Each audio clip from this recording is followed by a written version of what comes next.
চলুন আজ আপনাদের সাথে আমাদের রাধা গোবিন্দের দেখা করাই। আজ আমাদের মন্দিরের প্রতিষ্ঠা দিবস, তো সেই উদ্দেশ্যে ওনার পুজো আয়োজন করা হয়েছে। ব্রাহ্মণ এসে গেছেন, মা কিছুটা আয়োজন করেছে, ফল টল কিচ্ছু কাটা হয়নি এখনো। আমি স্নান করে শাড়ি পরে এলাম।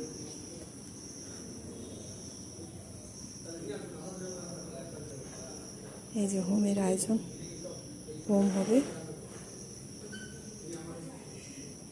কালকে অনেক রাত্রি হয়ে গেছিল বাজার করে আসতে। এই যে আমাদের রাধা মাধব,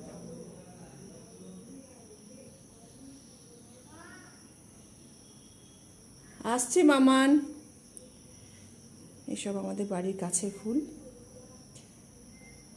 দেখুন রাধা মাধবকে কেমন লাগছে বলবেন। মালা দুটো আমি পছন্দ করে নিয়ে এসেছি, একটা জুঁই ফুলের মালা, একটা রজনীগন্ধার মালা।